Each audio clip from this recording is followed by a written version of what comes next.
Plus 2y is equal to 8। तो आपकी ये इक्वेशन बन गई a1 अपॉन a2 कितना हो गया 2 अपॉन 3, b1 अपॉन b2 कितना हो गया 1 upon 2 and c1 upon c2 कितना हो गया 5 अपॉन 8। तो आप देखो कि a1 upon a2 b1 upon b2 के इक्वल नहीं है। ये दोनों ही जब आपस में इक्वल नहीं होते तो हम c1 अपॉन c2 को नहीं मैच करते क्योंकि हमारा काम यही हो जाता है। लेकिन आप देखोगे ये तीनों ही इक्वल नहीं है, तो a1 upon a2 not equal to b1 upon b2। तो ये कौन सा सोल्यूशन बन गया बच्चों, इंटरसेक्टिंग लाइन का बन गया। इंटरसेक्टिंग लाइन का इसका यूनिक सोल्यूशन होता है। अब उसने कहा है कि यूनिक सोल्यूशन है तो आपने इसको क्रॉस मल्टीप्लिकेशन मेथड से इसका आंसर निकालना है। तो आप लोग कैसे करते हो बच्चों, कैसे करना है क्रॉस मल्टीप्लिकेशन मेथड, समझो कैसे करना है। पहले आप लिखोगे x, फिर लिखोगे y, फिर अगर ये इक्वल टू के उस तरफ है तो आप -1 लिखो। आपकी c वाली टर्म इक्वल टू के उस तरफ है, आपने -1 लिखना है। मैं हर बार क्रॉस मल्टीप्लिकेशन मेथड में -1 ही लिखूंगी, मैं c की टर्म उधर ही लिखूंगी ताकि आप एक ही कंसेप्ट से चलो, आपको कंफ्यूजन ना हो, ठीक है।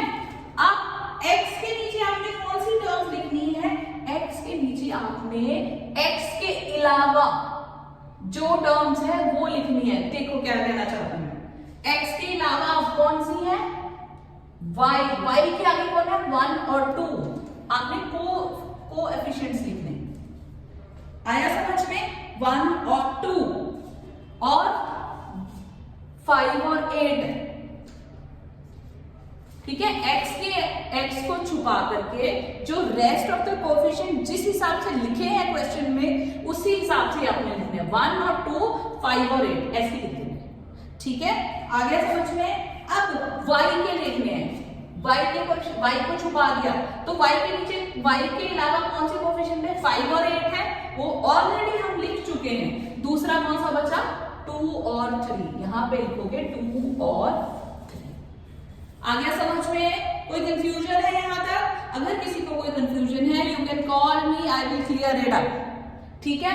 उसके बाद फिर लास्ट -1 वाला जो कोएफिशिएंट है आपने ये c वाले कोएफिशिएंट लिखने, ठीक है। तो c वाले कोएफिशिएंट में कौन बचा 2 और 3, 2 3 तो आप ऑलरेडी लिख चुके हैं, फिर क्या बचेगा 1 और 2। आगे समझ में, लिखना कैसे। उसके बाद इस मेथड को क्रॉस मल्टीप्लिकेशन मेथड इसलिए कहा गया है क्योंकि इसमें ये क्रॉस मल्टीप्लाई होते हैं ऐसे, ठीक है, ये क्रॉस मल्टीप्लाई होते हैं, ठीक है। अब देखो कैसे होते हैं ये क्रॉस मल्टीप्लाई। x के नीचे 1 into 8 हो गया, ठीक है। आपस में ये क्रॉस मल्टीप्लाई होकर के माइनस हो जाते हैं कोएफिशिएंट्स आपस में मल्टीप्लाई होकर के माइनस होते हैं। पहले हम ये वाला लेंगे, ठीक है, हमेशा ये वाला लेंगे। 8 1 8, 2 5 10, -10। आ गया समझ में, समझ आ रहा है। फिर उसके बाद इक्वल टू y, 5 3 15, पहले ये वाला ही लेंगे 15 -8 2 16। क्लियर है, इज इट क्लियर। उसके बाद इक्वल टू -1, 2 2 4 -3, ठीक है।